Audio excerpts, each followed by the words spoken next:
Comme à son habitude, Han Thị-Soan, une paysanne résidant dans le village de Bướt, commune de Trường Yên, district de Vân Hồ, province de Sơn La, au nord, se consacre à son jardin-forêt.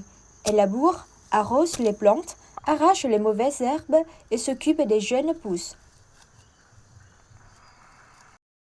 Ce jardin-forêt a été mis en place à titre expérimental dans le cadre du projet Renforcement des capacités d'adaptation au changement climatique et création de moyens de subsistance durable par l'installation du modèle de jardin-forêt pour les femmes du district de Vân Hồ, province de Sơn La. Financé par l'Organisation internationale de la francophonie, OIF, le projet a été mis en œuvre du novembre 2021 au 30 avril 2022 par le Centre de coopération pour le développement du Nord-Ouest, TABA.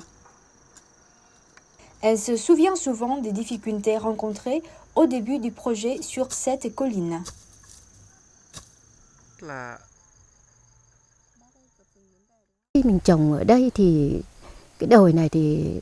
Lors du début du projet de jardin-forêt, le sol était vraiment pauvre.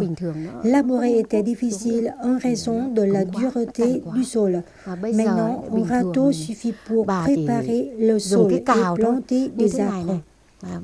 Je trouve que depuis quelque temps, la terre a été bien améliorée.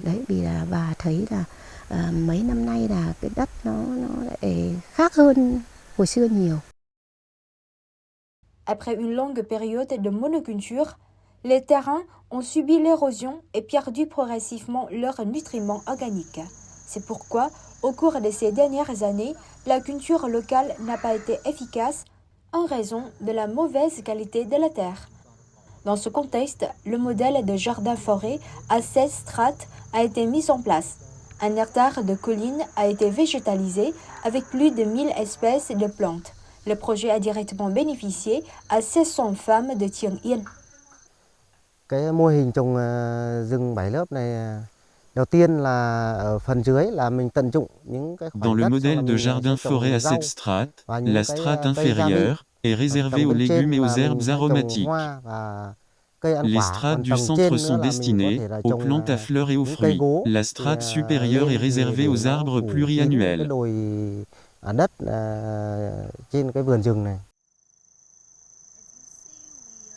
Ce modèle présente une efficacité économique significative pour les habitants, surtout que les terres arables dans les régions montagneuses sont limitées.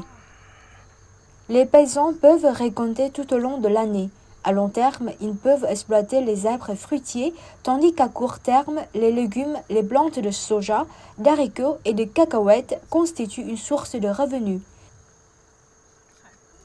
Une série de cours de formation ont été organisés pour fournir aux habitants les connaissances nécessaires. Các cái hoạt động mà tập huấn cho bà con đầu tiên mà chúng tôi đã làm với bà con đó, thì là tập huấn về hiểu như thế nào là một hệ sinh thái. D'abord, nous avons organisé une série de formations sur l'écosystème, l'utilisation des engrais organiques, la production d'engrais à base d'arbres, puis des cours sur le modèle de jardin-forêt et son efficacité. Đó thì có hàng loạt các khóa tập huấn, chúng tôi đã tập huấn cho cả cộng đồng. Đó thì sau đó nữa thì bắt đầu mới đến các cái khóa tập huấn để cho bà con hình dung được là mô hình vườn rừng 7 tầng tán là như thế nào và nó có tác động gì. Ce jardin modèle s'étend sur 1 hectare, donc c'est relativement important. Et puis on a vu toutes sortes de plantes de différentes tailles. Donc c'est tout un écosystème combiné qui d'un côté va éviter l'érosion face à son chemin.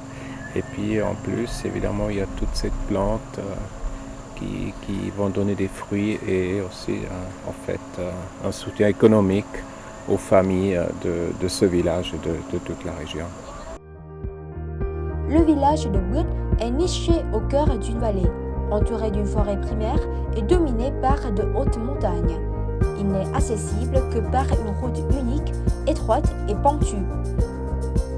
Les habitants, majoritairement des membres de minorités ethniques, mènent une vie encore difficile, avec peu de terres arables. Jusqu'en juillet 2020, le village était dépourvu d'électricité et ne disposait pas d'antenne relais de téléphonie mobile. De plus, la région est souvent confrontée à la sécheresse. Face à ces conditions difficiles, le projet améliorait la production et la transformation post-récolte des modèles traditionnels de culture du riz et du manioc de la province de Seula pour l'adaptation au changement climatique a été initié. Mené par le centre tabac, ce projet a également bénéficié du soutien financier de l'OIF. Dans le cadre de ce projet, un séchoir solaire couvert sous forme d'un dôme de 8 mètres sur 6 a été installé en novembre 2020 au centre du village de But pour faciliter l'accès de tous les habitants. Il peut sécher de 200 à 300 kg de produits à la fois et jusqu'à 500 kg de riz pendant 1 à 2 jours dans des conditions météorologiques normales. Avec une durée d'ensoleillement annuelle de 1800 heures, il peut fonctionner 80% de l'année.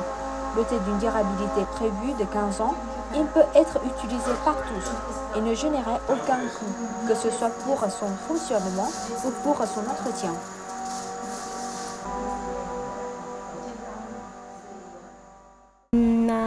Đối với dân chúng tôi ấy, nhà năng lượng mặt trời là rất có cái hiệu quả. Le séchoir présente de nombreux avantages pour les paysans. Auparavant, nous devions étaler le riz sur les chemins pour le faire sécher, un processus prenant généralement 3 à 4 jours, voire une semaine lors des jours de pluie. Avec ce dispositif, 2 à 3 jours sont suffisants pour sécher le même volume. Đường kia thì 3-4 ngày, có lúc thì mưa thì nó ướt thì tầm 1 tuần. Alors les paysans, les agriculteurs de la région peuvent y mettre du riz pour sécher, du maïs, il y a aussi, on a vu toutes sortes de médicaments utilisés. Donc surtout par temps pluvieux, mais également aujourd'hui, donc c'est bien protégé. Ça va assez vite pour améliorer le processus de séchage de ces produits agricoles et puis comme ça leur permet après de mieux vendre leurs produits. Toujours dans le cadre de ce projet, le Centre Tabac a entrepris des activités visant à concevoir et fabriquer des emballages ainsi qu'à connecter des produits agricoles de Vân Hồ, notamment le riz spécial Tè Châu, au réseau de supermarchés et de magasins d'alimentation de Hanoï. En se basant sur les besoins réels des minorités ethniques de Vân Hồ, province de Seula, les projets financés par l'OIF ont largement contribué à améliorer les conditions de vie des habitants locaux. Ces projets concrétisent également les engagements de l'OIF qui accompagnent toujours le Vietnam dans son développement.